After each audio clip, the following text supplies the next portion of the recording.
time to me to convey something this front. Sebelum saya menyampaikan conversational evangelion di depan ini, sebelumnya yang saya hormati ketiga Bapak Ibu juri yang telah berkesempatan hadir di tempat ini, yang saya hormati semua dan seluruh Bapak Ibu dosen yang telah hadir di tempat ini, yang saya hormati teman-teman mahasiswa STT Amnias Barat, terlebih yang saya banggakan peserta lomba yang telah lulus sampai di grand final pada hari ini. Terimalah salam saya dalam bahasa kasih. Shalom. Sekali lagi shalom. Bapak Ibu yang terkasih, conversational evangelion adalah mempercakapkan Injil. Dan saya memberikan subtema yaitu strategi conversational evangelion, di mana strategi mempercakapkan Injil. Mempercakapkan Injil, Bapak Ibu dan Saudara yang terkasih, bukan hal yang sangat mudah. Bukan seperti kita mempercakapkan orang lain, bukan seperti kita menggosipkan orang lain, namun menceritakan, mempercakapkan Injil adalah hal yang sangat istimewa. Kenapa? Sebab Injil adalah Yesus Kristus itu sendiri. Siapakah Yesus? Dia adalah juru selamat kita. Injil adalah kabar baik bagi orang yang telah bertobat, bagi orang yang telah percaya kepada Yesus. Namun, Injil adalah kabar buruk bagi orang yang menolak. Bapak Ibu yang terkasih dalam nama Yesus Kristus, saya mengatakan tadi bahwa memberitakan Injil bukanlah hal yang mudah. Jadi saya memberikan tema strategi memberitakan Injil, strategi dalam mempercakapkan Injil. Kita tahu bahwa Injil ini harus disampaikan. Kepada siapa Injil harus disampaikan? Yaitu kepada orang-orang yang masih belum bertobat, kepada orang-orang yang masih belum percaya. Kenapa Injil harus disampaikan? Ya karena itu merupakan kehendak Allah. Ya karena itu adalah kehendak Allah untuk menyelamatkan manusia yang percaya kepada Yesus. Siapakah yang akan memberitakan Injil tersebut? Yaitu kita, orang-orang yang percaya. Terlebih kita di sini, yaitu hamba-hamba Tuhan yang telah percaya, yang telah dibentuk untuk memberitakan Injil, untuk setia memberitakan kabar baik itu. Rintis Purwantara mengatakan bahwa tugas pemberitaan Injil adalah tugas orang yang percaya tanpa terkecuali. Dan Rasul Paulus juga mengatakan demikian di dalam 1 Korintus pasal 9 ayat 16 bahwa penginjilan, pemberitaan Injil diberitakan oleh orang yang percaya, bukan pilihan.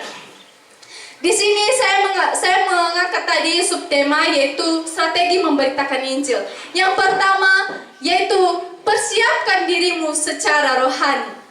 Persiapkan dirimu secara rohani, Bapak Ibu dan Saudara. Bagaimana hubunganmu dengan Tuhanmu? Persiapkan dirimu dulu dalam doa. Persiapkan dirimu terlebih dahulu. Bagaimana caramu menyampaikan Injil tersebut kepada orang yang belum percaya? Lihatlah dulu apakah keluargamu telah mendengarkan Injil. Jangan sampai engkau memberitakan Injil kepada orang yang belum percaya, sedangkan keluargamu sendiri masih belum.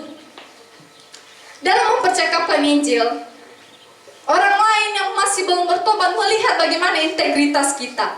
Di mana integritas ini adalah apa yang kita ucapkan sesuai dengan tindakan kita. Jadi mereka melihat itu. Kita harus melihat dan memiliki integritas yang baik dalam mempercakapkan Injil. Kedua, strategi dalam mempercakapkan Injil. Yang kedua yaitu bijak. Dalam hal ini, menyampaikan Injil, mempercakapkan Injil dengan cara yang lemah lembut. Tidak paksaan. Mempercakapkan Injil kepada orang-orang yang masih belum bertobat. Tidak memaksa. Menyampaikan Injil bukan dari unsur paksaan, namun dari hati secara lemah lembut. Berapologetik, berdebat dengan cara lemah lembut menyampaikan Injil.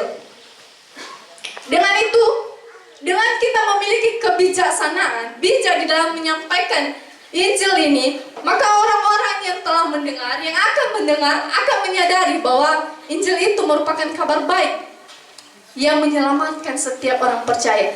Ketiga, yaitu usahakan jiwa yang engkau injili berfokus pada pemberitaan Injil yang kau sampaikan.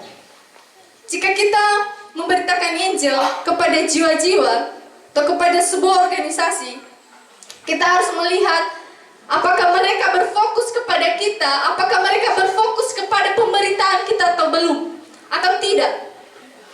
Itu perlu kita perhatikan. Sebab sia-sia jika kita menyampaikan sesuatu hal kepada mereka tanpa kefokusan terhadap kita. Bapak, Ibu, dan Saudara yang terkasih, strategi dalam pemberitaan Injil, strategi dalam mempercakapkan Injil, ini merupakan hal yang sangat penting. Di mana ketika tidak ada strategi sebelum mempercakapkan Injil, maka kita sebagai orang yang percaya tidak bisa mentransfer atau tidak bisa menyampaikan Injil tersebut dengan baik. Sebab kenapa? Karena tidak mungkin kita menyampaikan Yesus itu adalah juru selamat ketika tidak ada persiapan rohani kita, ketika tidak ada integritas di dalam diri kita, ketika kita tidak bijak. Jadi Bapak, Ibu, dan Saudara, saya mengatakan bahwa conversational evangelion harus ada strategi persiapan, mempersiapkan diri secara rohani, bijak, dan melihat bahwa jiwa yang kita injili berfokus kepada kita. Demikian yang bisa saya sampaikan tentang strategi mempercakapkan Injil pada saat ini. Dari sekian yang saya katakan, dari sekian kalimat yang telah terucap, biarlah menjadi manfaat bagi kita semua. Saya sapa kita semuanya